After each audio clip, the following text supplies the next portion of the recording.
A cada visita à casa da minha irmã, eu rezava para que ela não saísse. Se você sair, eu mato vocês duas. Ele sussurrava quando ficávamos sozinhos. Por 3 anos guardei um segredo que me consumia por dentro, enquanto sorria para a mulher que eu mais amava no mundo. Boa tarde, meus queridos, que alegria poder conversar com vocês hoje. Sou Lucile Oliveira Mendonça, tenho 73 anos bem vividos e hoje moro aqui em Juazeiro do Norte, no Ceará. Nasci em Patos, na Paraíba, mas a vida me trouxe para essa terrinha abençoada por Padre Cícero há mais de 30 anos, e aqui criei raízes profundas como as do Juazeiro que dá nome à cidade. Toda manhãzinha eu acordo cedinho, antes mesmo do sol aparecer. Faço meu café coado no pano, do jeito antigo que só nós, vovós, sabemos que fica mais gostoso, e vou para minha cadeira de balanço na varanda. Ali, observo o céu mudar de cor enquanto bordo meus panos de prato. Ah, esses bordados são minha paixão. Comecei a bordar quando ainda era mocinha, mas só depois dos 60 anos é que transformei isso em um pequeno negócio. Vendo meus bordados na feirinha da Praça Padre Cícero, todo domingo depois da missa. São toalhinhas, panos de prato, centros de mesa, tudo com desenhos coloridos que contam um pouco da nossa cultura nordestina. Cada pontinho carrega uma história, um pedacinho da minha vida. Foi minha neta Mariana quem me incentivou. Vovó, seus bordados são obras de arte, precisa mostrar para o mundo, ela dizia. E ela tinha razão. Agora tenho até encomendas de turistas que vêm visitar o horto do Padim Cisso. Minha casinha é simples, mas acolhedora. As paredes são pintadas de azul clarinho. Tenho vasinhos de plantas por toda parte. Manjericão, hortelã, alecrim e uma coleção de santinhos que fui juntando ao longo da vida. A janela da sala dá para o quintal onde plantei um pé de acerola que me dá frutas o ano todo. É uma bênção. Ah, meus queridos, antes de continuar, queria pedir um favorzinho de coração. Se essa história estiver tocando o seu coração, aperte aquele botãozinho de gostei e se inscreva no canal para não perder nenhuma história dessa vovó aqui. Sabe, cada vez que vocês fazem isso, é como se estivessem me dando um abraço bem apertado, daqueles que esquentam a alma. E me contem aqui nos comentários, de qual cidadezinha vocês estão me assistindo? E em que horinha do dia encontraram esse vídeo? Será que foi de manhãzinha com o cafezinho, depois do almoço descansando um pouquinho, ou já de noitinha antes de dormir? Eu leio tudinho com muito carinho e fico imaginando cada um de vocês como se fossem meus netinhos espalhados pelo Brasil. Hoje quero compartilhar com vocês uma história que guardei por muitos anos. Uma história sobre amor entre irmãs, sobre segredos dolorosos e sobre como, às vezes, proteger quem amamos significa fazer escolhas muito difíceis. É a história do laço mais forte que já tive na vida, o com minha irmã Jane, e de como esse laço foi testado da maneira mais cruel. Vocês sabem, a vida nem sempre é feita só de momentos bonitos, como os que bordo em meus panos. Às vezes, ela nos apresenta desenhos escuros, com pontos tortos e linhas embaraçadas. Mas são esses desenhos difíceis que nos ensinam as lições mais importantes. E foi assim com a história que vou contar para vocês hoje. Nasci e me criei em Patos, no sertão da Paraíba, numa casinha simples de taipa com chão de terra batida, lá pelos idos de 1952. Meu pai, Sebastião Oliveira, era um homem trabalhador, daqueles que saía antes do sol nascer para a labuta na roça e só voltava quando a noite já tinha caído. As mãos dele eram grossas, cheias de calos, mas tinham uma delicadeza imensa quando acariciava nossas cabeças antes de dormir. Mamãe, Yolanda Mendonça, era costureira de mão cheia. Fazia vestidos para as moças da cidade, ajeitava roupas para os casamentos e batizados, e assim ajudava nas despesas da casa. Éramos uma família de 5 filhos, mas eu e Jane éramos as do meio e as mais próximas em idade. Ela tinha apenas 1 ano a mais que eu, e desde pequenininhas éramos como unha e carne. Meus irmãos mais velhos, Josué e Clementino, já ajudavam papai na roça, enquanto a caçulinha, Lindalva ainda engatinhava pelo terreiro quando eu e Jane já éramos companheiras inseparáveis. Nossa casa ficava na beirada da cidade, numa rua de terra que, quando chovia, virava um lamaçal danado. O telhado era de barro, as paredes de taipa e tínhamos apenas 2 quartos, um para nossos pais e outro onde todos nós, filhos, dormíamos juntos em redes coloridas que mamãe pendurava à noitinha. Durante o dia, ela enrolava todas as redes para termos espaço para brincar. No quintal, tínhamos um pé de seriguela tão carregado que no tempo da safra a gente nem dava conta de comer todas as frutas. A cozinha era o coração da nossa casa. Um fogão a lenha que ficava aceso o dia todo, exalando cheiro de feijão de corda, cozinhando com toucinho e folhas de louro. Na parede, pendurados em pregos, ficavam as panelas de barro que mamãe usava para fazer o cozido de bode aos domingos, quando a família toda se reunia depois da missa na igreja matriz de Nossa Senhora da Guia. Eu e Jane dividíamos tudo. As bonecas de pano que mamãe costurava, os deveres da escola, os segredos de menina. Nossa brincadeira preferida era a casinha. Arrumávamos cacos de louça quebrada que encontrávamos no lixo, folhas de árvores que serviam de comidinha e pedaços de madeira que viravam nossas filhinhas. Brincávamos por horas embaixo do pé de juazeiro que tinha na frente de casa, aquele mesmo que dá nome à cidade onde moro hoje. A escola ficava a uns 20 minutos de caminhada. Íamos juntas, eu e Jane, de mãos dadas pela estrada de barro, com os pés descalços na maior parte do ano. Só usávamos os sapatos quando chegávamos perto da escola para não sujá-los. A professora Eronildes era rigorosa, mas justa. Tinha uma palmatória que raramente usava, mas o simples fato dela existir já nos fazia tremer de medo e estudar com afinco. Jane era a inteligente da família. Aprendeu a ler antes de mim e sempre me ajudava com as lições. Eu era mais habilidosa com as mãos. Aprendi a bordar com minha mãe quando tinha apenas 8 anos. Enquanto Jane devorava os poucos livros que conseguíamos emprestar da escola, eu já fazia pontinhos delicados em panos de prato que mamãe vendia para complementar a renda. Nossa infância foi simples, mas feliz, apesar das dificuldades. Quando a seca apertava, e no sertão paraibano ela sempre vinha inclemente, passávamos aperto. Houve dias em que a janta era apenas um pirão de farinha com um pouquinho de gordura, mas mesmo nos tempos difíceis, nunca faltou amor naquela casa. Papai e mamãe faziam o impossível para nos manter unidos e com o estômago ao menos parcialmente cheio. Nas noites de lua cheia, sentávamos todos no terreiro para ouvir as histórias que vovó Isaura contava. Histórias de assombração, de botos que viravam moços bonitos nas festas, de princesas encantadas que habitavam o fundo dos açudes. Jane sempre ficava com os olhos brilhando, sonhando em um dia escrever suas próprias histórias. Eu sonhava em transformar aquelas histórias em desenhos bordados, com linhas coloridas contando sobre o sertão e sua gente. Lembro com carinho do dia em que Jane me defendeu de um menino valentão da escola. Ele tinha puxado minhas tranças e zombado do meu vestido remendado. Jane, sempre tão quietinha e comportada, virou uma onça. Avançou nele com unhas e dentes, dizendo que ninguém machucava a irmã dela. A professora Eronildes nos separou e deu um sermão, mas vi no olhar dela um brilho de aprovação pela lealdade de Jane. Esse dia marcou nossa relação para sempre. Éramos não apenas irmãs, mas protetoras uma da outra. À medida que fomos crescendo, os laços se fortaleceram ainda mais. Quando completei 12 anos, ganhei de presente a primeira caixinha de linhas coloridas, que guardava como um tesouro embaixo da minha rede. Jane, aos 13, ganhou um caderninho de capa dura onde escrevia seus poemas e histórias. À noite, deitadas lado a lado, ela me lia suas histórias enquanto eu bordava pequenos desenhos inspirados no que ouvia. Tivemos uma infância sem luxos, mas rica em afetos e aprendizados.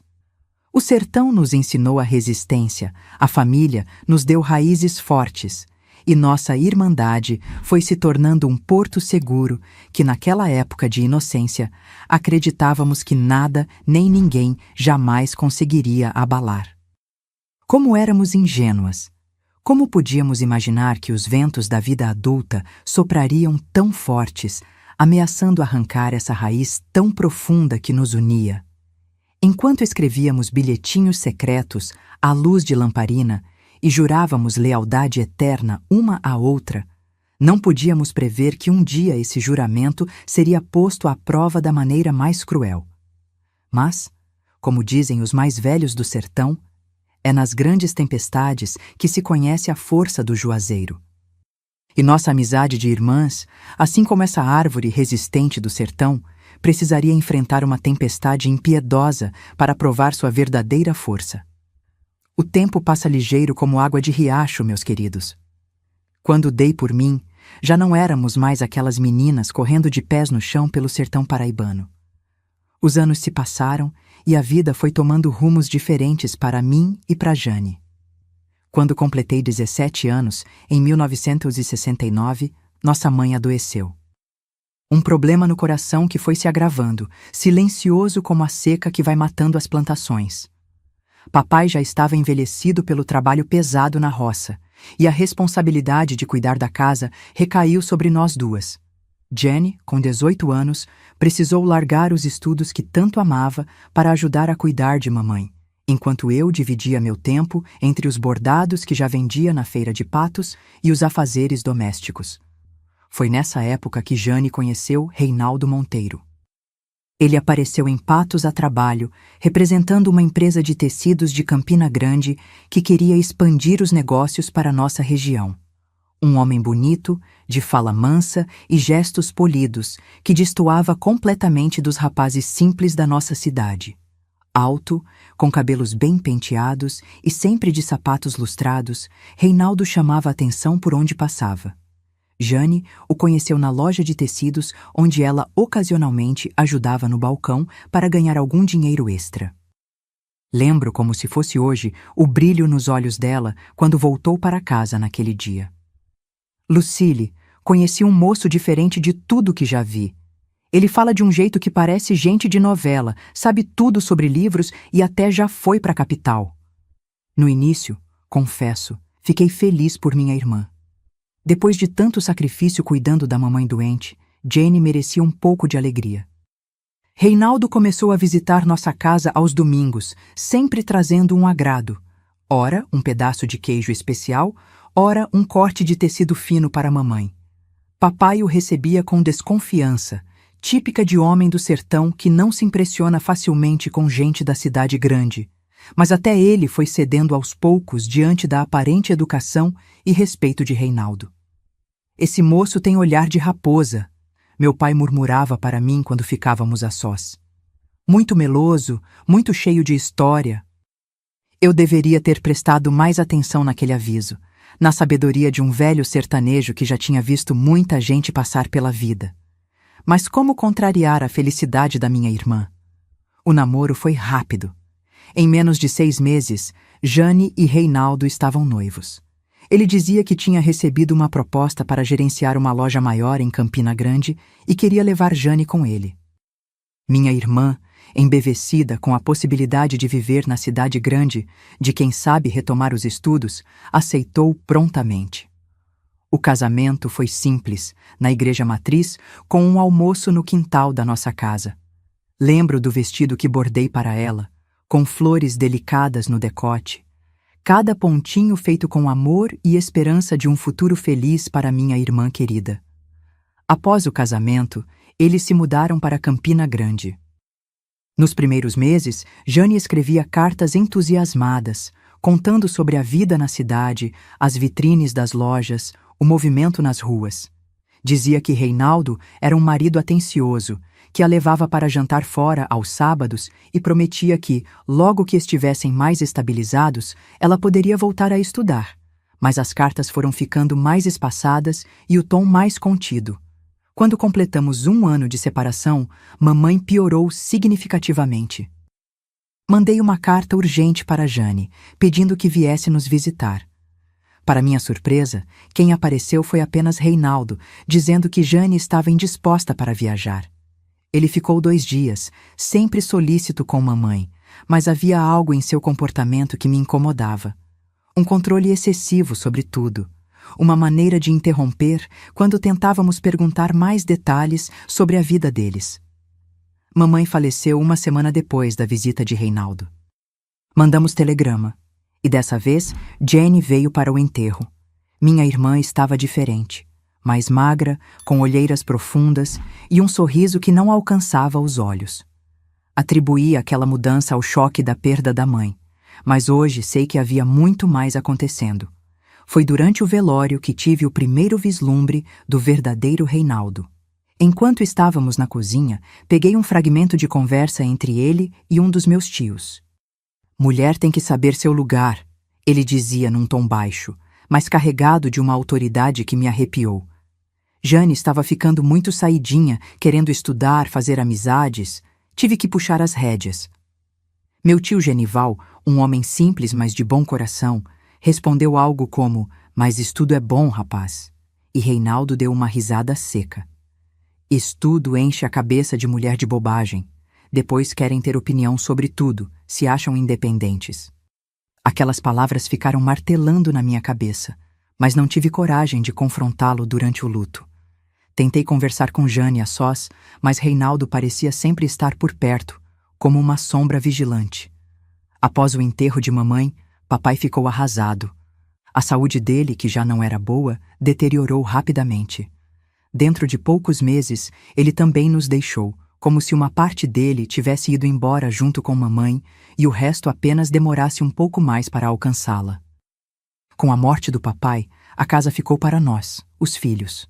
Meus irmãos mais velhos já tinham suas próprias famílias em outras cidades, e Lindalva havia se casado com um rapaz de Souza. De repente, me vi sozinha naquela casa cheia de memórias e vazia de vozes.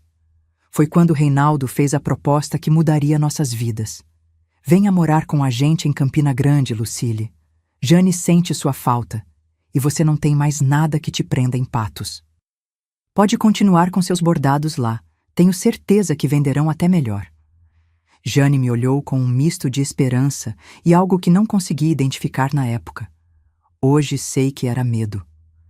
"Por favor, Lucille," ela sussurrou quando Reinaldo saiu para buscar água. "Eu preciso de você por perto." Aquele pedido, quase uma súplica, decidiu tudo. Como poderia negar algo à minha irmã, minha companheira de toda a vida?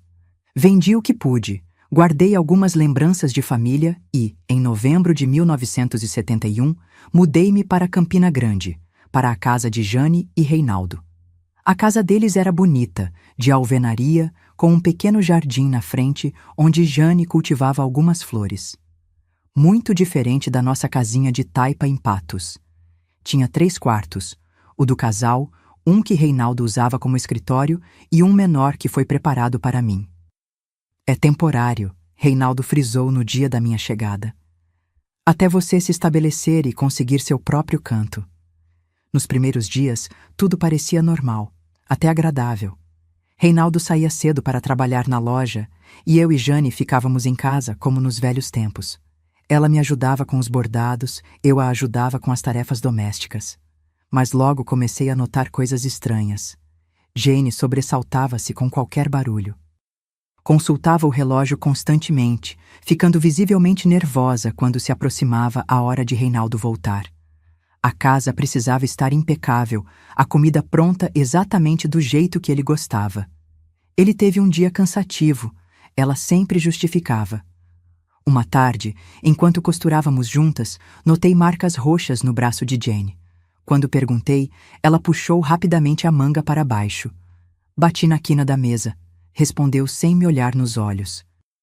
Eu conhecia minha irmã bem demais para não perceber a mentira, mas algo no seu olhar implorava para que eu não insistisse. Naquela mesma noite, ouvi pela primeira vez os gritos.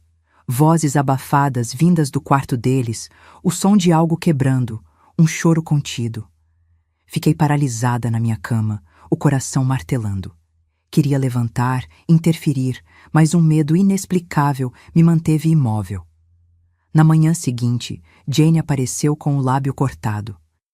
Estou com tanto sono que tropecei no tapete, ela explicou com um sorriso forçado. As semanas seguintes foram um pesadelo progressivo.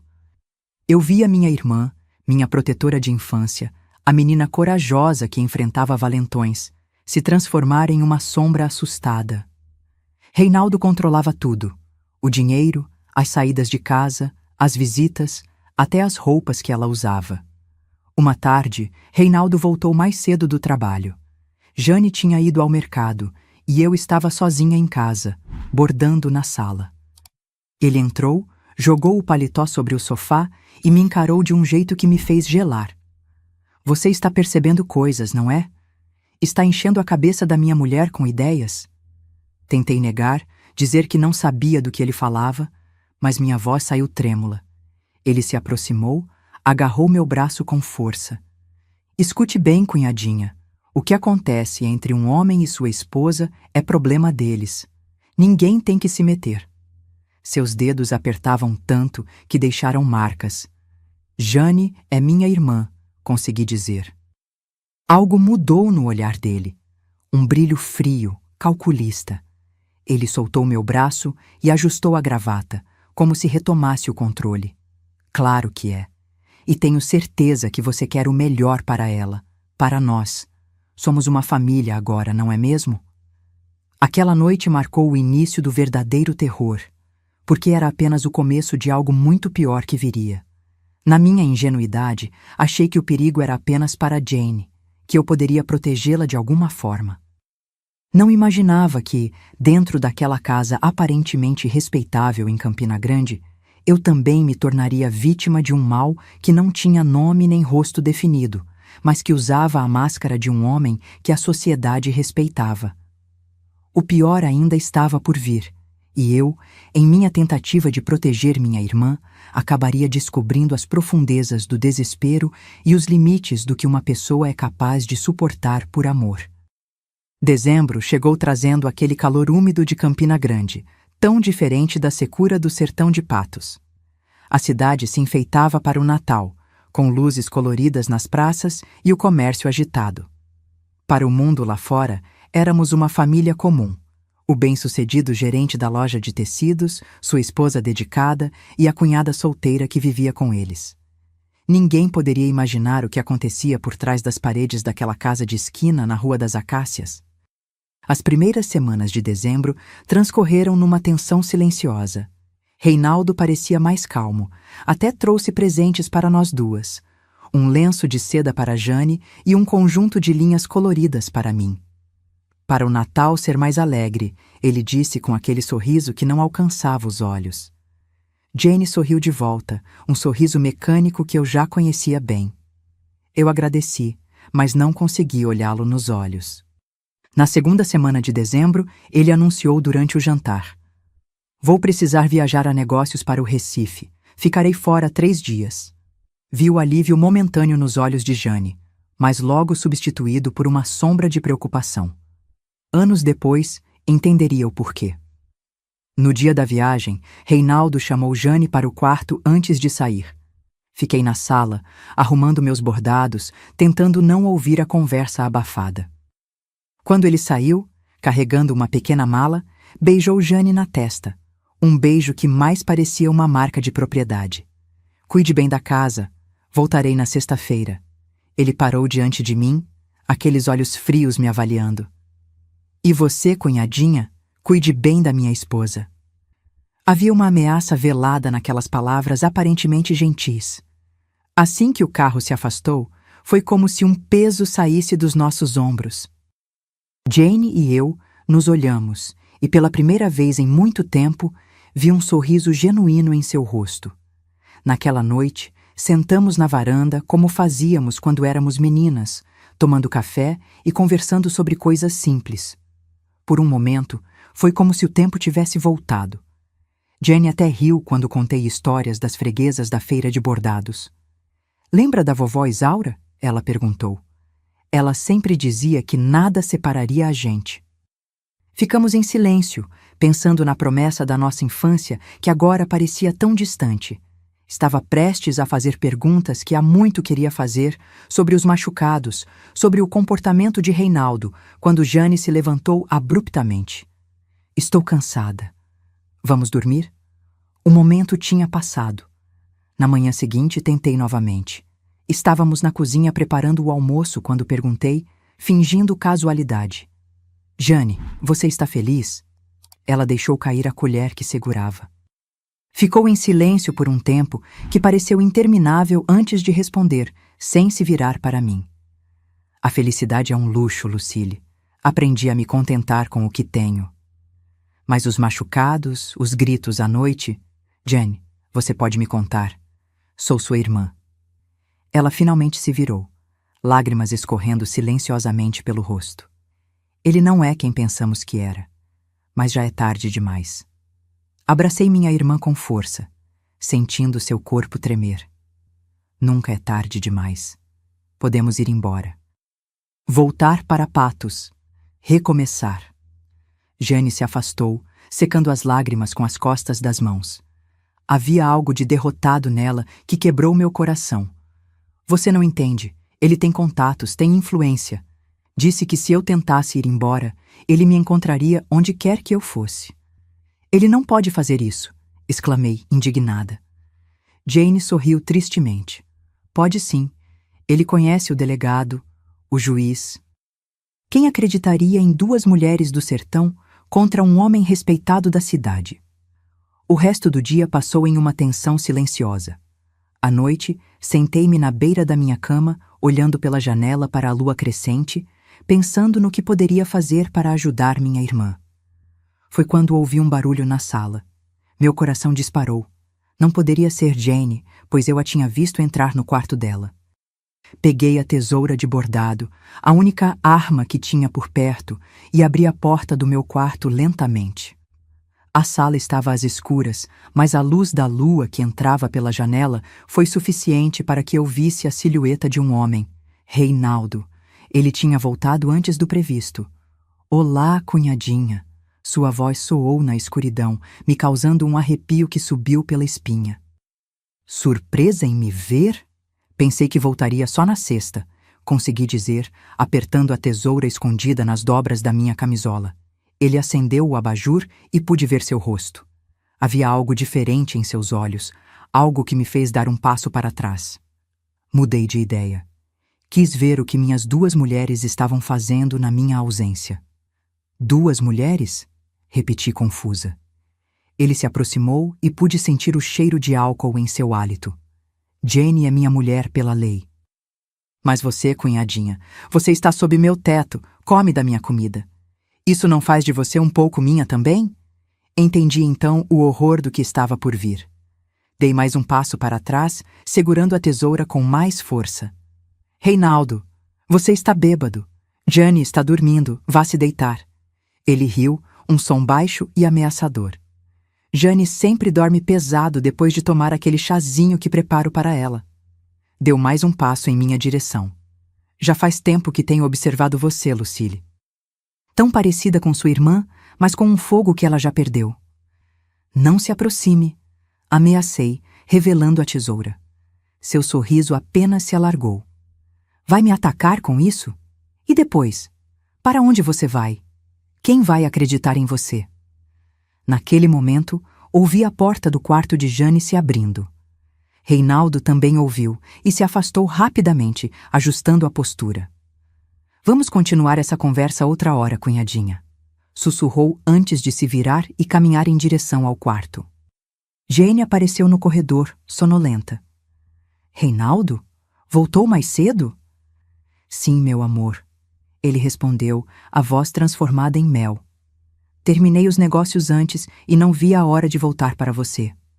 Ela sorriu, aliviada por encontrá-lo de bom humor, sem perceber o terror nos meus olhos. Naquela noite, não consegui dormir. Trancada no meu quarto, chorei silenciosamente, percebendo a armadilha em que havíamos caído.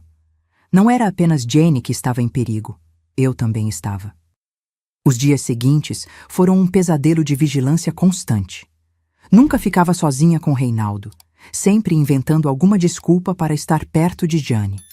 mas ele era paciente, como um predador que sabe que sua presa não tem para onde fugir. A oportunidade que ele esperava veio 2 semanas depois. Jane precisou ir ao médico. As quedas frequentes estavam causando dores que não passavam. Reinaldo insistiu que ela fosse sozinha, dizendo que precisava ficar em casa para esperar uma entrega importante. Assim que Jane saiu, senti o pânico crescer. Tranquei-me no quarto, fingindo estar com dor de cabeça. Não demorou muito para ouvir as batidas na porta. Lucille, abra a porta. Precisamos conversar. Estou doente, Reinaldo. Podemos conversar depois. Ele bateu com mais força. Abra essa porta agora, ou vai se arrepender. O que aconteceu a seguir ainda me causa pesadelos. A porta cedeu sob seus golpes. Ele entrou, fechou a porta atrás de si. Os minutos seguintes foram um borrão de luta, gritos abafados, dor e uma vergonha que parecia consumir minha alma. Quando acabou, ele se arrumou calmamente, como se nada tivesse acontecido. Parado à porta, virou-se para mim, encolhida no canto da cama. Se você contar uma única palavra disso para Jane, se o sorriso dela desaparecer por sua causa, eu mato vocês duas. Faço parecer um latrocínio. Ninguém jamais saberá a verdade. A frieza em sua voz me convenceu de que ele falava sério. Não era uma ameaça vazia, era uma promessa. Quando Jane voltou, encontrou-me na cama, supostamente com uma forte gripe. Nos dias que se seguiram, fiz o possível para esconder meu desespero. Como poderia contar a ela? Como poderia adicionar esse peso ao fardo que ela já carregava? E assim começou o meu próprio inferno pessoal. Durante meses, vivi uma mentira, sorrindo para minha irmã durante o dia, aterrorizada à noite. Reinaldo era cuidadoso, nunca deixava marcas visíveis. Sempre escolhia momentos em que Jane estava fora ou fortemente medicada com os remédios para dormir que ele providenciava. O abuso continuou, tornando-se uma rotina terrível. Às vezes, semanas se passavam sem incidentes, me dando a falsa esperança de que tinha acabado. Então, quando menos esperava, lá estava ele novamente, lembrando-me de meu lugar naquela casa. Tentei fugir uma vez. Juntei algumas roupas, um pouco de dinheiro que tinha economizado dos meus bordados e planejei pegar um ônibus para João Pessoa na manhã seguinte. Mas Reinaldo descobriu. Nunca soube como. Talvez tenha visto minha trouxa escondida. Talvez tenha percebido algo em meu comportamento. Naquela noite, ele entrou no meu quarto carregando as roupas que eu tinha separado. Planejando uma viagem, cunhadinha. O medo me paralisou. Ele se aproximou, jogando as roupas em cima de mim. Se você sair por aquela porta, a primeira coisa que farei será descontar em Jane. Você quer isso? Quer que sua irmã pague por sua traição? Naquela noite, o castigo foi pior que o habitual. Quando terminou, sussurrou em meu ouvido. Você não tem para onde ir. Você me pertence agora, assim como Jane. Os meses se transformaram em 1 ano, depois 2. Vivi em um estado de desespero constante, vendo minha irmã definhar um pouco mais a cada dia, sentindo minha própria alma se fragmentar. Meus bordados, antes cheios de cores e vida, tornaram-se monótonos, mecânicos. As freguesas na feira comentavam a mudança, mas eu apenas sorria e dizia que estava experimentando um novo estilo. Existia apenas um consolo: estar com Jane. Nos raros momentos em que ficávamos sozinhas, longe dos ouvidos de Reinaldo, conseguíamos compartilhar pequenos fragmentos de nossas almas. Nunca falávamos diretamente sobre o que estávamos passando, mas sabíamos. Em cada olhar, em cada toque de mãos, havia um reconhecimento silencioso de nossa dor compartilhada. Em uma dessas ocasiões, Jane me entregou um pequeno caderno. Escrevi algumas histórias, ela disse, os olhos baixos, como aquelas que sonhava escrever quando éramos crianças. Guarde para mim. Folheei o caderno aquela noite, escondida sob as cobertas. Não eram histórias, eram registros codificados dos abusos que ela sofria, disfarçados como contos de fadas sombrios. Uma princesa aprisionada em uma torre por um ogro cruel. Uma jovem cujo marido se transformava em monstro quando a lua se escondia. Foi naquele momento que algo mudou dentro de mim. A dor deu lugar à raiva, e a raiva ao propósito. Não podíamos continuar assim. Precisávamos escapar. Mas como? Reinaldo controlava cada aspecto de nossas vidas. O dinheiro, as saídas, até mesmo nossas amizades eram limitadas àquelas que ele aprovava. As poucas vezes que Jane mencionou visitar a família em Patos, ele criava desculpas. Muito trabalho, problemas na loja, compromissos sociais inadiáveis e sempre pairando sobre nós a ameaça silenciosa. Se tentassem fugir, haveria consequências. Não apenas para nós, mas para qualquer um que tentasse nos ajudar. A situação atingiu um ponto crítico no terceiro Natal que passamos naquela casa. Reinaldo havia bebido mais que o usual durante a ceia com alguns colegas de trabalho. Voltou para casa cambaleando, o rosto vermelho, os olhos vidrados. Jane tentou ajudá-lo a se deitar, mas ele a empurrou com tanta força que ela caiu, batendo a cabeça na quina da mesa. O corte foi profundo, o sangue escorrendo pelo rosto pálido de minha irmã. "Veja o que você me fez fazer!" ele gritou, culpando-a pelo próprio ato de violência. Corri para ajudar Jane, mas Reinaldo me puxou pelos cabelos. "Deixe-a! Ela precisa aprender!" Naquele momento, algo se rompeu dentro de mim. Não era apenas medo, era um ódio puro, cristalino. Olhei para o homem que havia destruído nossas vidas e, pela primeira vez, não vi um monstro invencível. Vi apenas um homem, um covarde que tirava sua força da fraqueza dos outros. Enquanto limpava o ferimento de Jane, mais tarde naquela noite, fiz uma promessa silenciosa. Encontraria uma maneira de nos libertar. Não por uma fuga desesperada que nos colocaria em perigo ainda maior, mas por um plano cuidadoso, paciente, que garantiria nossa segurança. O olhar que Jane me deu antes de adormecer, exausta pelo trauma e pelos remédios que Reinaldo insistia que ela tomasse, era o mesmo olhar da menina que havia me defendido do valentão na escola tantos anos atrás. Só que agora, os papéis estavam invertidos. Era minha vez de defendê-la. Naquela noite de Natal, deitada na minha cama, ouvindo os roncos de Reinaldo no quarto ao lado, comecei a formular um plano. Não seria rápido nem fácil. Exigiria paciência, astúcia e, acima de tudo, coragem. Eu tinha um plano, e pela primeira vez em 3 anos, senti algo que havia esquecido: esperança.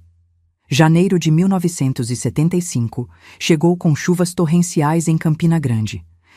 As goteiras no teto da sala lembravam lágrimas incessantes, como se a própria casa chorasse pelas histórias que abrigava.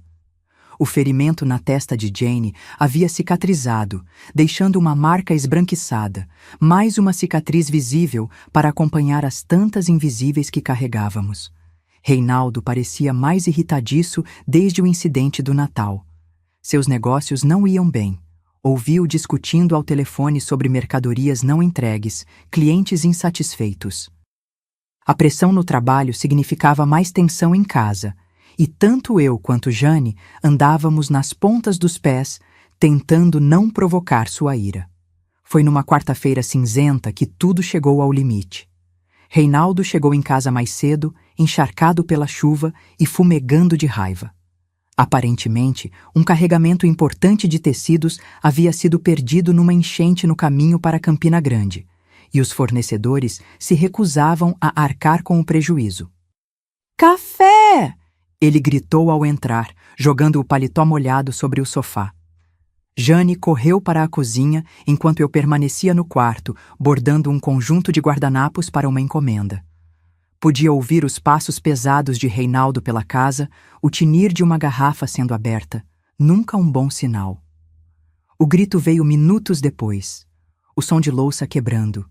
Corri para a cozinha para encontrar Jane encolhida contra a parede, cacos da xícara de café espalhados pelo chão, Reinaldo de pé diante dela. "O café está frio. É tão difícil fazer uma coisa direito nessa casa?" Jane tremia, os olhos baixos. "Desculpe, vou fazer outro." Agora não quero mais. Ele ergueu a mão e pela primeira vez testemunhei o que antes só ouvia através das paredes. O tapa acertou o rosto de Jane com tanta força que ela cambaleou para o lado. Sem pensar, me coloquei entre eles. Pare! Não toque nela! O olhar que Reinaldo me lançou era puro ódio. Por um momento, pensei que ele me atacaria ali mesmo, mas então algo mudou em seu rosto. Um sorriso frio substituiu a raiva. Olhe só, a irmãzinha corajosa. Ele deu um passo para trás, avaliando a situação. Jane, vá para o quarto, agora. Não, respondi por ela, segurando seu braço. Nós duas vamos sair um pouco. Você precisa se acalmar. Foi aí que ele riu, uma risada que me gelou até os ossos. Sair? Vocês não vão a lugar nenhum. Ele caminhou até a porta da cozinha, bloqueando a saída. Jane, eu disse para ir para o quarto. Não vou repetir. O olhar que minha irmã me lançou estava carregado de terror, não por si mesma, mas por mim. Está tudo bem, Lucille, ela sussurrou. Vou para o quarto. Fique calma. Isso mesmo, seja sensata, Reinaldo disse com falsa doçura. Quando Jane passou por ele, agarrou seu braço com força. E você fica quietinha lá, entendeu? Tenho um assunto para resolver com sua irmãzinha. Assim que Jane saiu, ele fechou a porta da cozinha.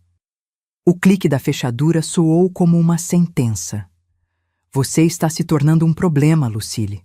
Acho que preciso lembrá-la de qual é seu lugar nesta casa. O que se seguiu foi o pior episódio de abuso que sofri. Diferente das outras vezes, quando ele tinha cuidado para não deixar marcas, desta vez Reinaldo estava cego de raiva.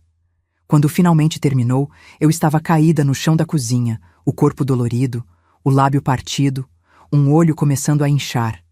Ele se agachou ao meu lado, ajeitando a roupa. Da próxima vez que se meter entre mim e minha esposa, não serei tão gentil. Limpe essa bagunça antes que Jane veja. Depois que ele saiu, fiquei ali. O sabor metálico do sangue na boca, sentindo uma dor que ia além do físico.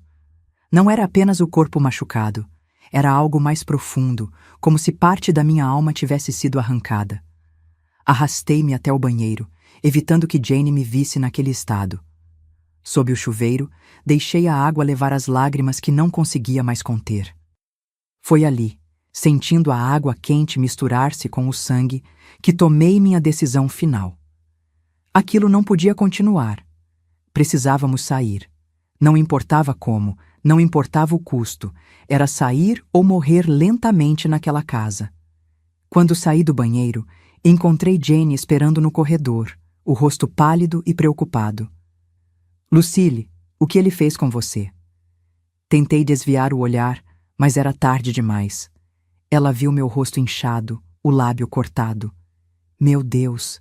Ela sussurrou, levando a mão à boca. Não é nada. Menti, tentando sorrir. Jane me puxou para seu quarto, fechando a porta silenciosamente. É por minha causa, ela disse, as lágrimas escorrendo. Ele está fazendo isso com você por minha causa. Não, Jane, ele faz isso porque é um monstro. Não é culpa sua. Ela sentou na beira da cama, os ombros caídos em derrota. Ele me disse o que faria se tentássemos fugir. Disse que tem amigos na polícia, que ninguém acreditaria em nós. Sentei ao lado dela, ignorando a dor que percorria meu corpo. Jane, olhe para mim. Esperei até que seus olhos encontrassem os meus. Lembra quando éramos crianças em Patos? Quando você me defendeu daquele menino valentão? Ela assentiu levemente. Você não teve medo então. Disse que ninguém machucaria sua irmã. Éramos crianças, Lucille. As coisas são diferentes agora. Não, não são. Somos as mesmas meninas. A mesma coragem está dentro de nós. Segurei suas mãos, apertando-as com força. Vamos sair daqui, Jane. Não amanhã, não depois, mas assim que for seguro. Tenho um plano.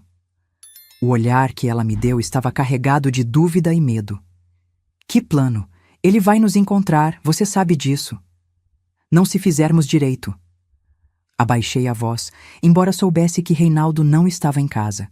Tinha saído logo após o incidente, provavelmente para beber.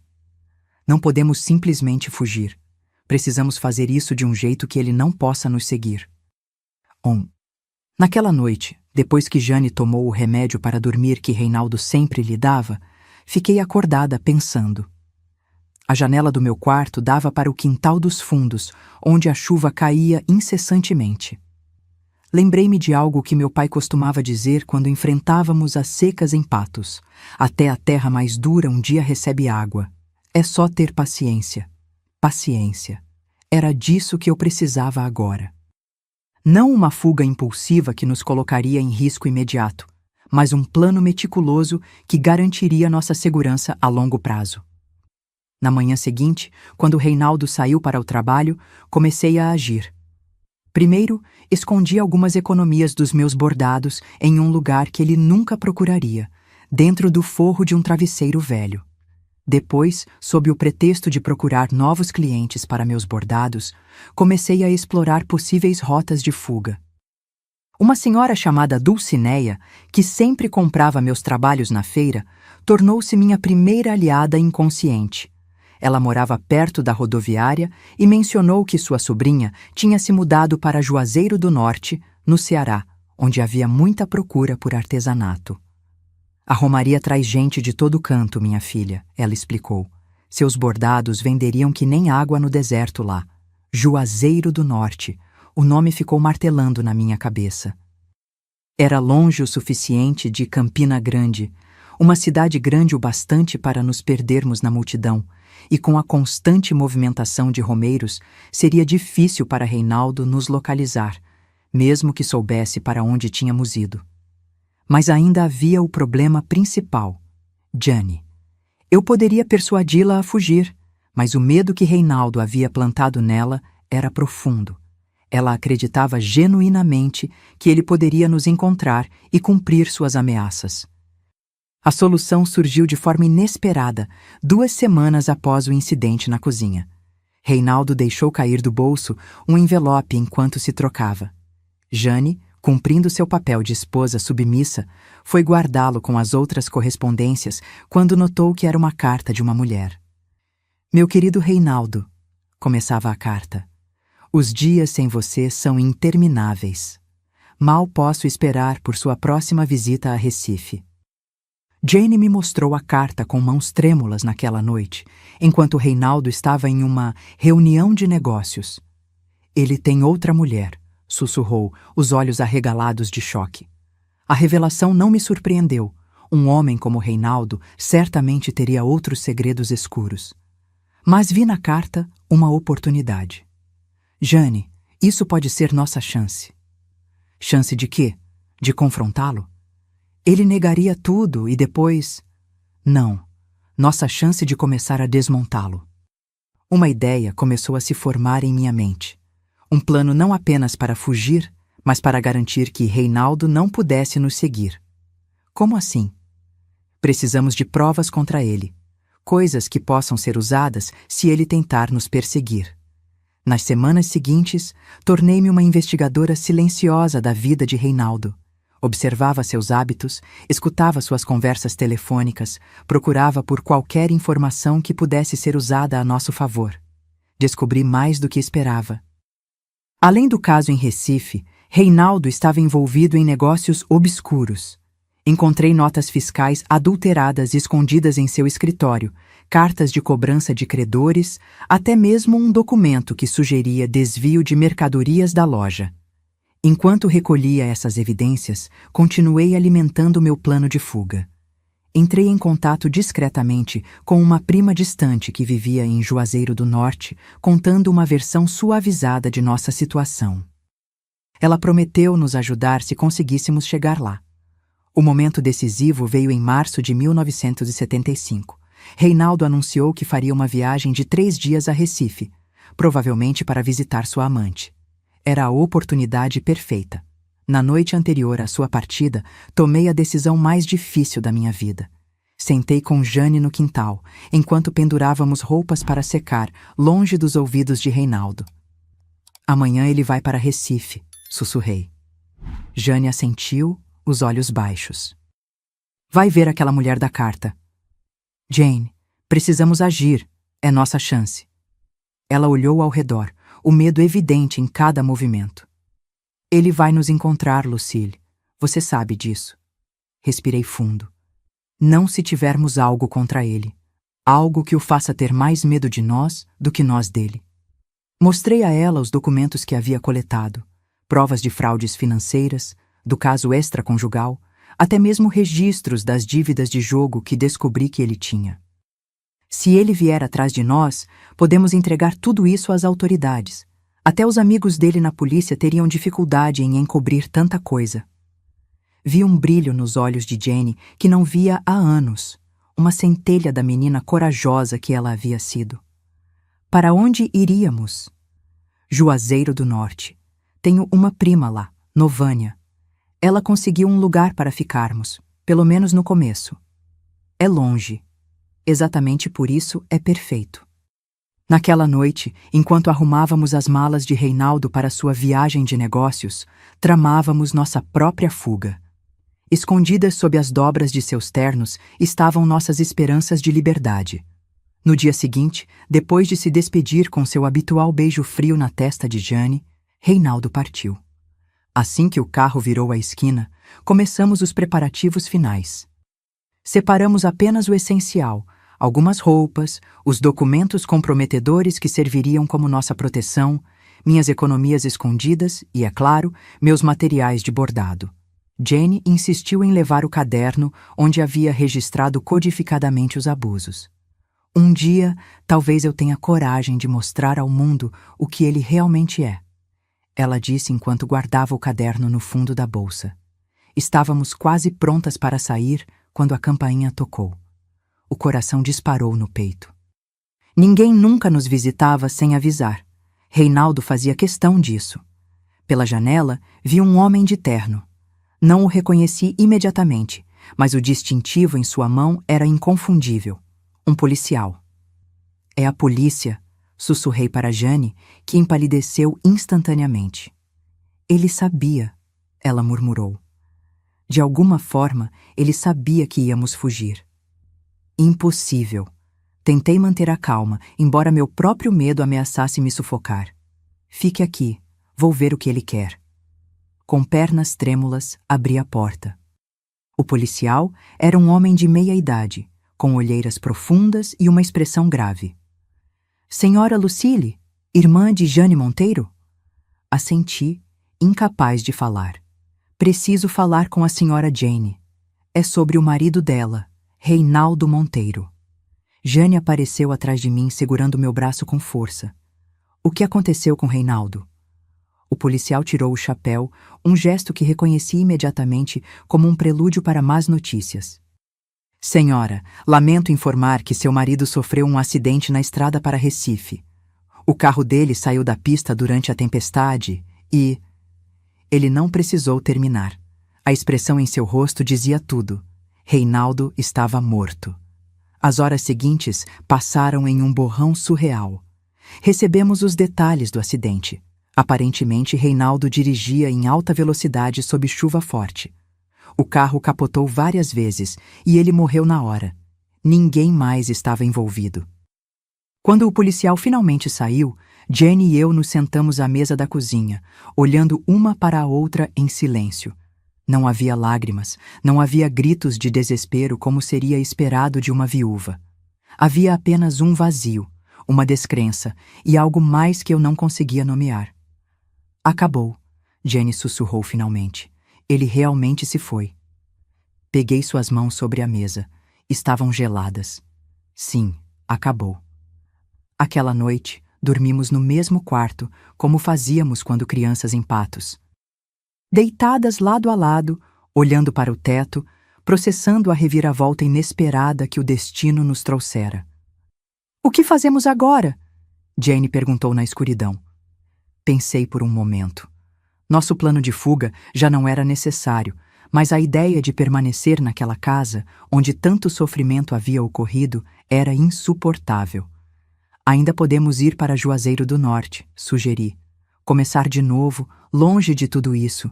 Senti, mais do que vi, Jane a sentir na escuridão.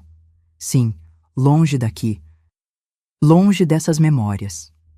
Nos dias que se seguiram, cuidamos dos arranjos funerários com uma eficiência mecânica. O velório foi breve, com poucos presentes. Alguns colegas de trabalho de Reinaldo, vizinhos curiosos, mas ninguém que realmente o conhecesse além da fachada que ele mantinha. Descobrimos mais sobre a vida dupla de Reinaldo durante esse período. Dívidas substanciais, o caso em Recife que durava há anos, indícios de desvios na loja onde trabalhava. A imagem do homem respeitável se desfez completamente, revelando o que sempre soubemos. Por trás da máscara social, havia apenas um homem fraco e cruel. Uma semana após o enterro, vendemos o que pudemos da casa e pegamos um ônibus para Juazeiro do Norte. Enquanto o veículo se afastava de Campina Grande, olhei pela janela para a cidade que havia sido nossa prisão por quase 4 anos. A morte de Reinaldo não apagou o que vivemos. As cicatrizes, tanto físicas quanto emocionais, permaneceriam conosco. Mas à medida que a distância entre nós e aquela casa aumentava, senti algo que não sentia há muito tempo: a possibilidade de cura. Jane adormeceu com a cabeça em meu ombro durante a viagem. Seu rosto, pela primeira vez em anos, parecia em paz.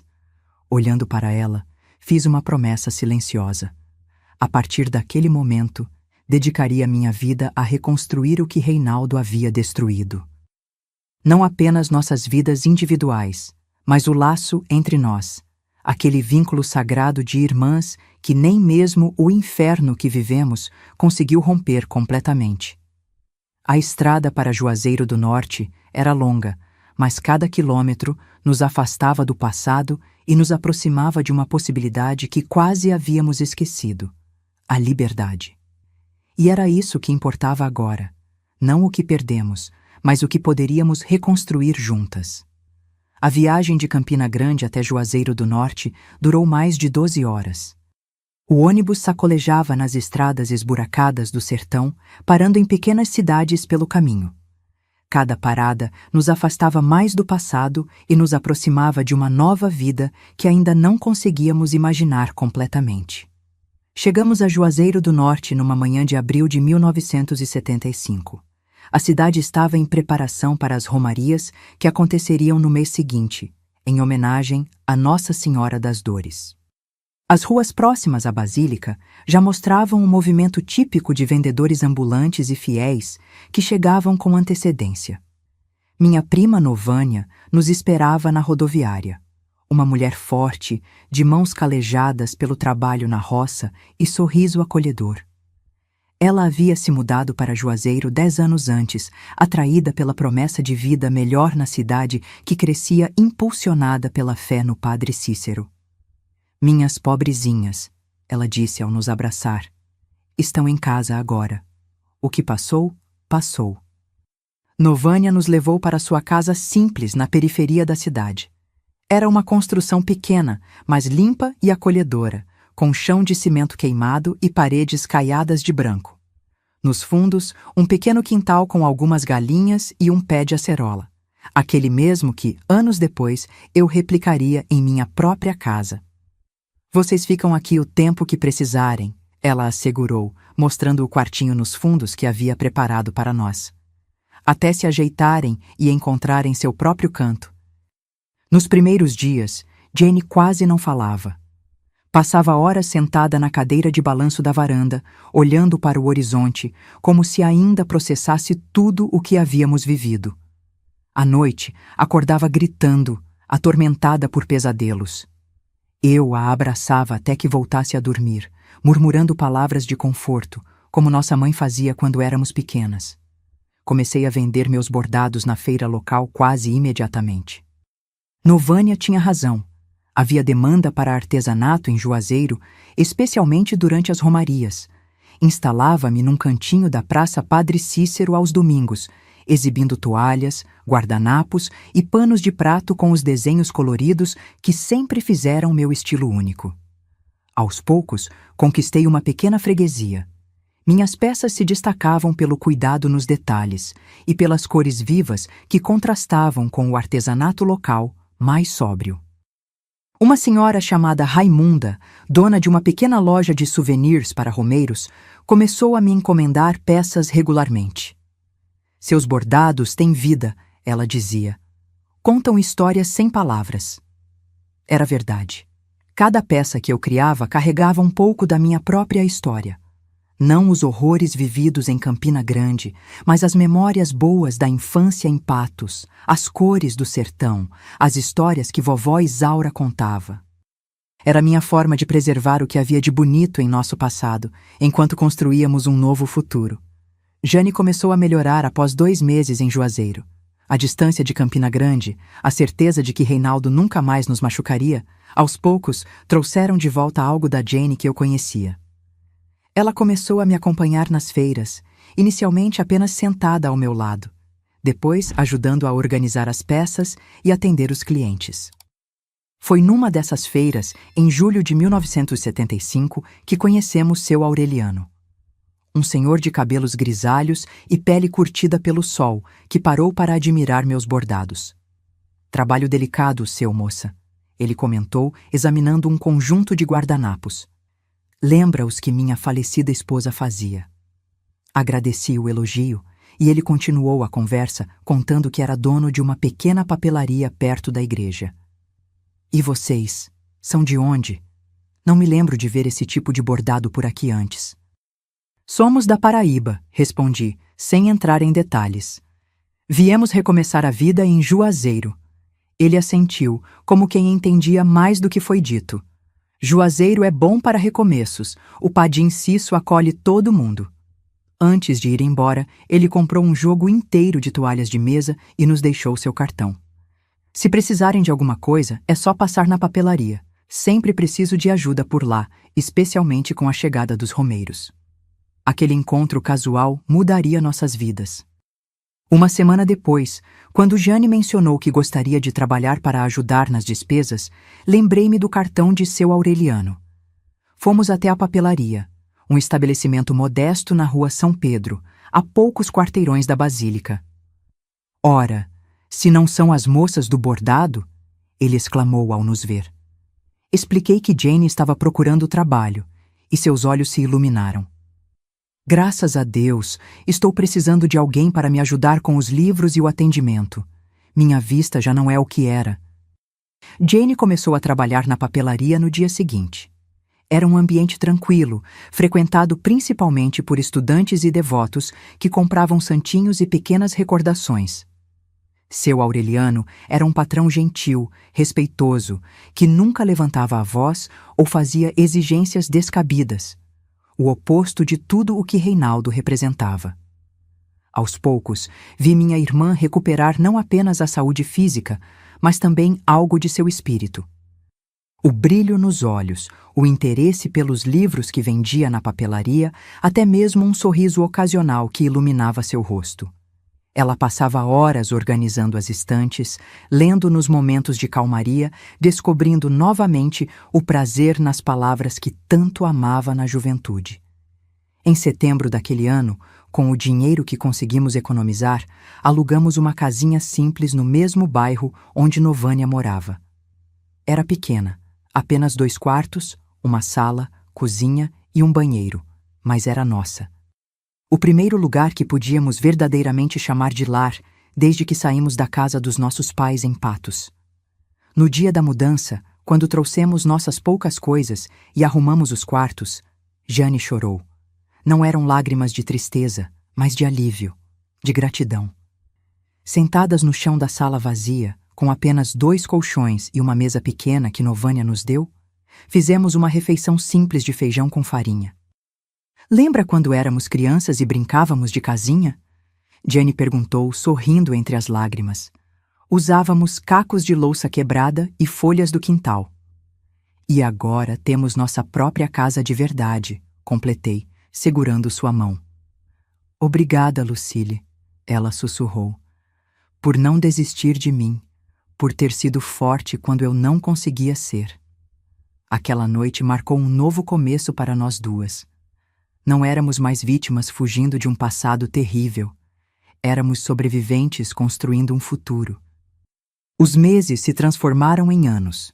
Meu negócio de bordados cresceu, e logo eu estava ensinando a técnica para outras mulheres da comunidade. Jane continuou na papelaria, eventualmente assumindo a gerência quando seu Aureliano começou a ter problemas de saúde mais sérios. Em 1978, 3 anos após nossa chegada a Juazeiro, aconteceu algo que não esperávamos. Seu Aureliano, então com 67 anos, viúvo há mais de uma década, pediu Jane em casamento.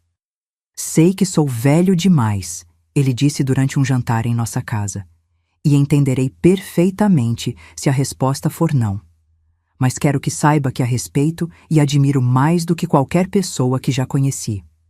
Jane olhou para mim como se pedisse permissão ou conselho. Vi em seus olhos não o medo que existia no tempo de Reinaldo, mas uma dúvida genuína, uma consideração real. "É sua decisão, Jane", disse suavemente. "O que seu coração diz?" Uma semana depois, ela aceitou. O casamento foi simples, na Basílica de Nossa Senhora das Dores, com poucos convidados. Novânia, alguns amigos que havíamos feito na cidade, clientes da papelaria. Fiz questão de bordar o vestido de Jane pessoalmente, um trabalho que levou meses, mas que se tornou minha obra-prima. Muita gente questionou a decisão de Jane. A diferença de idade era considerável, ele com 67, ela com 27. Mas quem conhecia a história deles via além dos números. Seu Aureliano nunca soube todos os detalhes do que vivemos em Campina Grande, mas entendia o suficiente para tratar Jane com a delicadeza e o respeito que ela merecia. Foi um casamento feliz, tranquilo, baseado em companheirismo e respeito mútuo. Eles viveram juntos por quase 20 anos, até a morte dele em 1997, aos 86 anos. Durante esse tempo, a papelaria prosperou sob o cuidado de ambos, transformando-se também em uma pequena livraria que se tornou ponto de encontro para intelectuais e estudantes da região. Jane nunca teve filhos, uma consequência talvez dos anos de abuso que seu corpo sofreu, mas encontrou na leitura e na escrita uma forma de canalizar seu amor. Começou a escrever pequenos contos, histórias para crianças que frequentavam a livraria. Eventualmente, com o incentivo de seu Aureliano, publicou uma coletânea de contos infantis sobre o sertão, que se tornou popular nas escolas locais.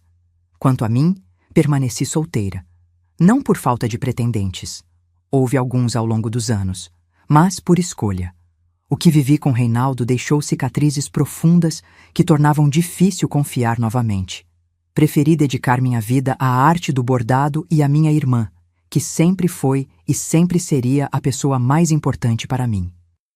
Em 1982, com a ajuda de um pequeno empréstimo que Jane e seu Aureliano me ajudaram a conseguir, abri minha própria loja de bordados. Um espaço modesto na Rua do Horto, próximo ao caminho que os romeiros fazem para visitar a estátua do Padre Cícero. Bordados da Lucile, um nome simples para um sonho realizado. A loja prosperou além das minhas expectativas. Contratei mulheres locais para me ajudar, muitas delas com histórias de dificuldades parecidas com as nossas. Sem perceber, criei um pequeno refúgio onde mulheres encontravam não apenas trabalho, mas acolhimento e compreensão. Uma dessas mulheres era Elizabeth, que chegou à minha porta em 1985 com um olho roxo mal disfarçado por maquiagem e uma filha pequena no colo. Não precisei de explicações. Reconheci nela o mesmo olhar que Jane tinha nos anos em Campina Grande. "Preciso de trabalho, dona Lucile", ela disse, a voz trêmula. "Qualquer coisa." Contratei-a na hora, sem perguntas. Nos meses seguintes, conforme ganhava sua confiança, Elizabeth me contou sua história. Um marido violento, anos de abuso, o medo constante. Quando ele ameaçou bater também na filha, Marcela, então com 4 anos, ela finalmente encontrou a coragem para sair de casa. Foi quando percebi que o que vivemos não era apenas nossa história pessoal, era a história de tantas outras mulheres. E que a minha experiência, por mais dolorosa que tivesse sido, poderia servir para ajudar outras a encontrar a mesma força que encontrei. Com a ajuda de Jane e seu Aureliano, comecei a transformar os fundos da loja em um pequeno centro de apoio. Nada oficial, nada grandioso, apenas um espaço seguro onde mulheres em situação de violência podiam encontrar ajuda prática, um lugar para ficar por alguns dias, orientação para conseguir trabalho, apoio para denunciar os agressores quando possível. Fizemos tudo discretamente, sempre tendo cuidado para não atrair atenção negativa. Juazeiro era uma cidade conservadora, e muitos ainda acreditavam que, em briga de marido e mulher, não se mete a colher. Mas aos poucos, fomos construindo uma rede de apoio. Um médico que atendia sem fazer perguntas, uma professora que acolhia as crianças na escola sem exigir documentação imediata, até mesmo um jovem advogado que oferecia orientação jurídica gratuita. Em 1990, 15 anos após nossa chegada a Juazeiro, Jane e eu finalmente sentimos que era seguro retornar a Patos para uma visita. Quase todos os familiares já haviam falecido ou se mudado, mas queríamos revisitar a casa da infância, fechar aquele capítulo de nossas vidas adequadamente. A viagem foi emocionante e melancólica. A casa onde crescemos havia sido vendida e modificada, quase irreconhecível.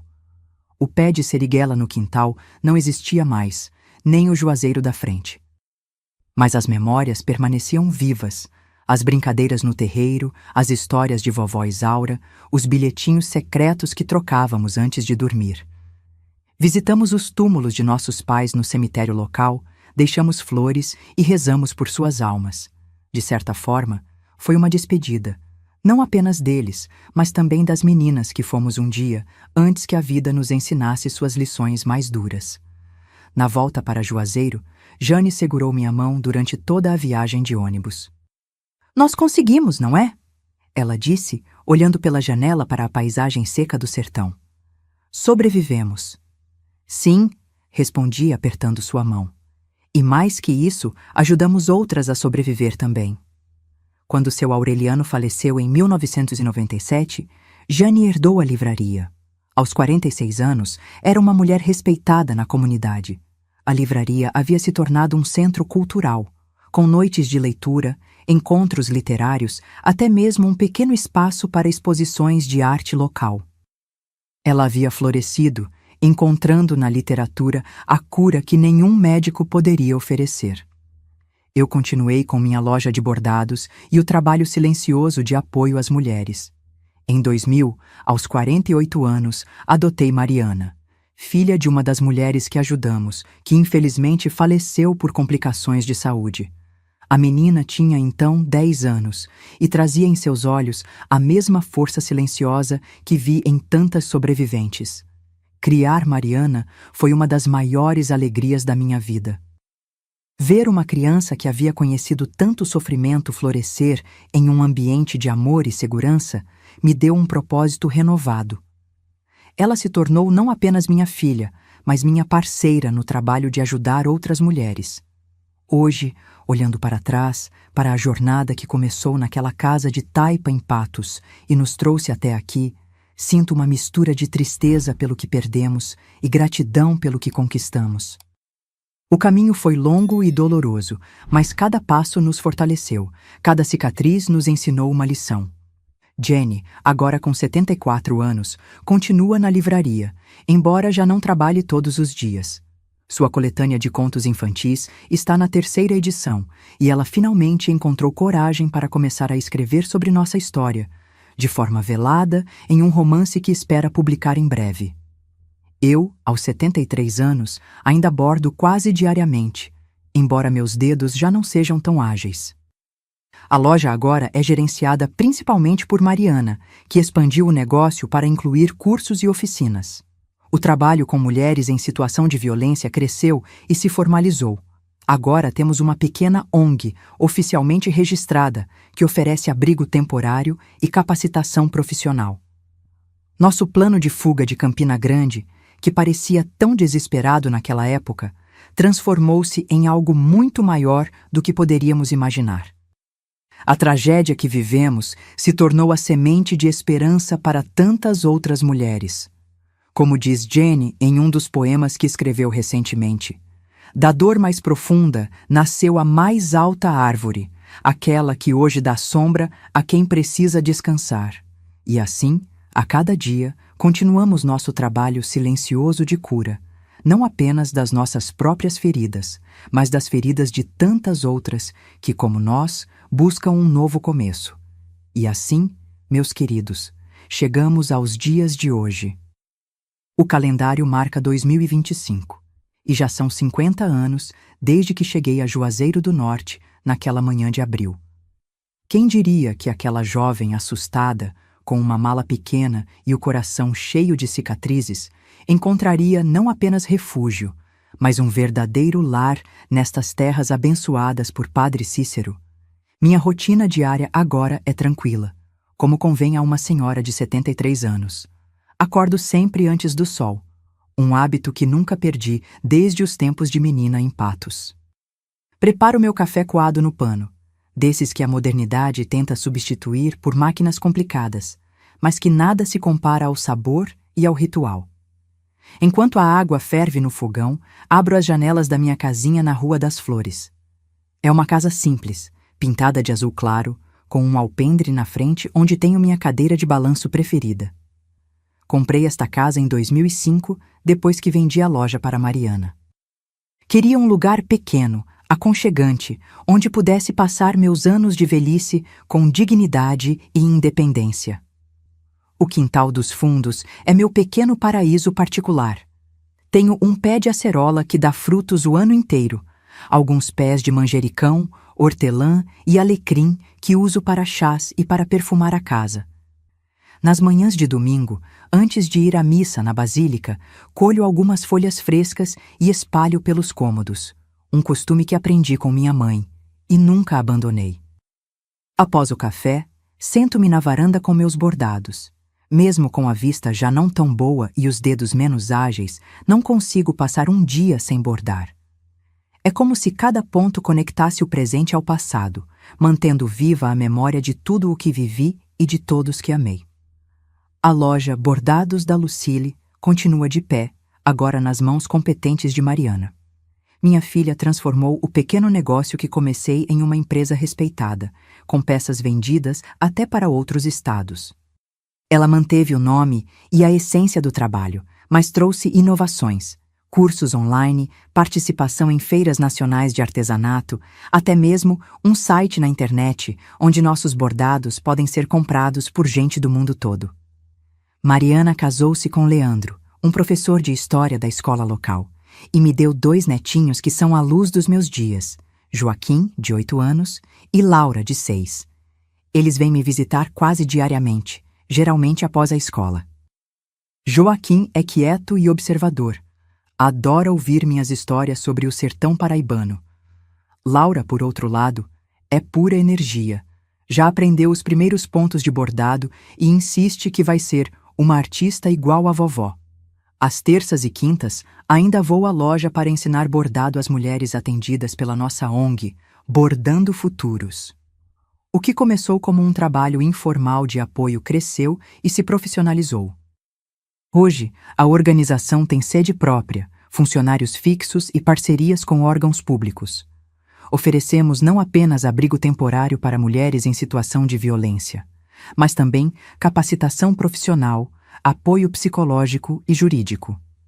Ver essas mulheres reconstruindo suas vidas, encontrando força onde pensavam não haver nenhuma, é uma das maiores satisfações da minha velhice. Muitas chegam de cabeça baixa, olhar assustado, o mesmo olhar que Jenny tinha naqueles anos terríveis em Campina Grande. Saem de cabeça erguida, donas de si, prontas para recomeçar. Jenny, minha querida irmã, mora a apenas 2 ruas de distância. Depois que se aposentou da livraria, vendendo-a para um antigo funcionário, dedicou-se integralmente à escrita. Seu apartamento pequeno acima da antiga papelaria está sempre abarrotado de livros, no chão, nas mesas, até mesmo empilhados ao lado da cama. Aos 74 anos, Jane finalmente publicou seu primeiro romance para adultos, Irmãs de Sangue e Silêncio. Uma história ficcional que, embora velada, carrega muito da nossa experiência. O livro ganhou um prêmio literário regional e está sendo traduzido para o espanhol, fato que a enche de orgulho e ainda a surpreende. Quem diria, Lucille, ela me disse recentemente, que aquela menina que escrevia histórias à luz de lamparina em Patos veria suas palavras impressas em outro idioma? 3 vezes por semana almoçamos juntas. Às segundas em minha casa, às quartas na dela e aos domingos após a missa no pequeno restaurante da Dona Zefinha, perto da Basílica. Essas refeições compartilhadas são sagradas para nós, um lembrete de que, apesar de tudo o que a vida nos impôs, permanecemos unidas, como prometemos naqueles dias distantes da infância. As tardes geralmente são dedicadas a pequenos prazeres. Gosto de caminhar pela Praça Padre Cícero, observar os romeiros com seus pedidos e agradecimentos, as crianças correndo, os vendedores ambulantes. Há uma paz especial em ser apenas uma observadora da vida, depois de tantos anos sendo protagonista de lutas. Algumas vezes por mês, recebo antigas alunas da ONG para um café. Mulheres que passaram por nosso abrigo e hoje têm suas próprias histórias de superação. Trocamos receitas, fofocas inocentes, dicas de bordado. Mas principalmente celebramos a vida que conseguimos reconstruir a partir dos cacos. Elizabeth, aquela primeira mulher que ajudamos lá atrás em 1985, hoje é coordenadora da Bordando Futuros. Sua filha Marcela formou-se em Direito e trabalha exclusivamente com casos de violência doméstica. De certa forma, o bem que plantamos continuou a crescer e a se multiplicar através de outras mãos. Às vezes, quando estou sozinha bordando na varanda, penso no longo caminho que percorri desde Patos, nas perdas, nas dores, mas também nas conquistas e alegrias. Penso em papai e mamãe, que teriam orgulho de ver no que suas filhas se transformaram. Em vovó Isaura, cujas histórias ainda ecoam em minha memória. Em Reinaldo também, não com ódio, mas com a compreensão de que seu papel em nossa história, embora terrível, nos conduziu até aqui. Há dias, claro, em que as lembranças dos tempos difíceis retornam. Sonhos inquietos, onde estou novamente naquela casa em Campina Grande, ouvindo passos no corredor. Momentos em que um gesto brusco, um tom de voz mais alto me fazem sobressaltar, como se parte de mim ainda vivesse em estado de alerta constante. Mas esses momentos são cada vez mais raros. Como diz Jane em um de seus poemas, o tempo não apaga cicatrizes, mas as transforma em mapas que mostram de onde viemos. Nas noites de verão, quando o calor do sertão persiste, mesmo após o pôr do sol, sento-me no alpendre com meus netinhos. Joaquim sempre pede a mesma história, a do juazeiro resistente que nem a maior seca consegue matar. Laura prefere ouvir sobre as princesas corajosas que salvam a si mesmas, sem precisar de príncipes. Nunca contei a eles a história completa do que vivemos, eu e Jane. Um dia, quando forem mais velhos, talvez compreendam as entrelinhas do romance de sua tia-avó. Por enquanto, prefiro que conheçam apenas a vovó Lucille, que borda flores coloridas, faz biscoitos de canela nas tardes de domingo e tem sempre um colo acolhedor para suas pequenas tristezas infantis. A vida me ensinou que algumas histórias precisam ser contadas no momento certo, quando os ouvidos e o coração estão prontos para recebê-las. Também aprendi que o silêncio, quando escolhido por nós, e não imposto pelo medo, pode ser uma forma de poder. Minha casinha, em Juazeiro do Norte, está sempre com as portas abertas. Vizinhos entram e saem, trazendo um pedaço de bolo, levando uma muda de planta, compartilhando as novidades do bairro. É uma vida simples, sem luxos materiais, mas rica em afetos e propósito. 2 vezes por ano, viajo com Jane para conhecer lugares que sempre sonhamos visitar. Já fomos a Recife, Salvador, Rio de Janeiro, até mesmo a São Paulo uma vez. Nessas viagens, somos apenas 2 senhoras idosas aproveitando a aposentadoria. Ninguém imagina a jornada extraordinária que percorremos para chegar até ali. No mês passado, Jane me surpreendeu com a notícia de que seu livro será adaptado para uma minissérie. Imagina só, Lucille, ela disse, os olhos brilhando como os da menina que sonhava ser escritora. Nossa história, mesmo que transformada pela ficção, vai alcançar pessoas que nem conhecemos. Recebi a notícia com uma mistura de orgulho e assombro. Quem poderia imaginar que nossas vidas, marcadas por tanto sofrimento, um dia serviriam de inspiração? Que o mal que vivemos seria transformado em arte, em reflexão, talvez até em consolo para outras mulheres em situações semelhantes? É isso que mais me emociona quando olho para trás: a transformação da dor em propósito. Não escolhemos o sofrimento que nos foi imposto, mas escolhemos o que fazer com ele.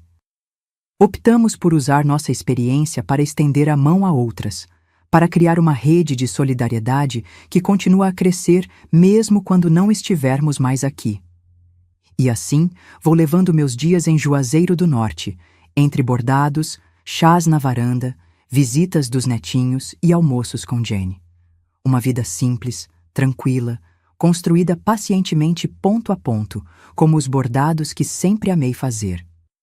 Quando a noite cai e as luzes da cidade começam a brilhar, muitas vezes me pego agradecendo a Deus, ao destino, às forças misteriosas que regem o universo, por ter chegado até aqui, por ter tido a chance de ver o amanhecer após a noite mais escura, por ter conhecido não apenas a profundidade do sofrimento humano, mas também a incrível capacidade de cura que todos carregamos dentro de nós. Como diz aquele velho ditado do sertão: depois da tempestade mais forte, até as pedras florescem. E nós, Jane e eu, conseguimos florescer mesmo nas condições mais adversas. Isso, meus queridos, é o verdadeiro milagre da vida. Meus queridos que me acompanharam até aqui, chego ao fim desta história com o coração cheio de gratidão por me ouvirem compartilhar este pedacinho da minha vida. Se você está passando por momentos difíceis, se está presa em uma situação que parece não ter saída, quero dizer, do fundo do meu coração, nenhuma tempestade, por mais violenta que seja, dura para sempre. Existe um amanhecer esperando por você. Aprendi que a idade não define nossa força, mas sim nossa capacidade de recomeçar cada dia. Minhas rugas são mapas de sobrevivência. Cada uma conta uma história de dor superada. A vida me ensinou que até na escuridão mais profunda, nossa luz interior nunca se apaga. Aquela chama de esperança, de dignidade, pode ficar pequenina, mas nunca se extingue completamente. Descobri que somos mais fortes do que imaginamos, especialmente quando pensamos que não aguentamos mais. Como dizia minha avó Isaura, o juazeiro não escolhe onde nasce, mas decide que vai florescer mesmo na terra mais seca. O tempo não cura todas as feridas, mas nos ensina a viver com elas e ainda assim sorrir. Minha história não é sobre o que fizeram comigo, mas sobre como escolhi responder. Aprendi que a verdadeira fortaleza não está em nunca cair, mas em levantar todas as vezes. O abuso deixa cicatrizes invisíveis, mas a recuperação mostra que podemos florescer mesmo depois da tempestade. A idade me deu sabedoria para entender que nunca é tarde para recomeçar. Nossa história não termina nos capítulos dolorosos. Aprendi que sobreviver é uma forma de resistência e viver bem é a melhor vingança. Se você está ouvindo esta história e se reconhece nela, saiba, você não está sozinha. Em cada cidade, em cada país, existem pessoas prontas para ajudar. A dignidade e o respeito são valores universais, não importa onde você esteja. Meus queridos do coração, se estas palavras de uma vovó do sertão trouxeram qualquer conforto para seu dia, qualquer esperança para seu coração, me faria tão feliz se você apertasse o botãozinho de gostei e se inscrevesse no canal. É como se você estivesse me dando um abraço quentinho através da tela. E me conta uma coisinha aqui nos comentários. Qual foi a parte da minha história que mais tocou seu coração? Foi como um presente que recebi de vocês, poder compartilhar minha jornada, e seria outro presente ainda mais precioso saber que algo nas minhas palavras encontrou morada no seu coração. Vovó Lucille fica esperando seu comentário, viu? Leio cada um com o maior carinho, como se estivesse recebendo cartinhas dos meus netinhos espalhados pelo Brasil. Como o juazeiro que resiste no sertão mais seco, você também pode florescer mesmo nos terrenos mais áridos da vida. Acredite em sua força, confie em sua luz e lembre-se sempre, você não está sozinha nesta jornada. Com todo o meu amor e um abraço bem apertado, Lucille.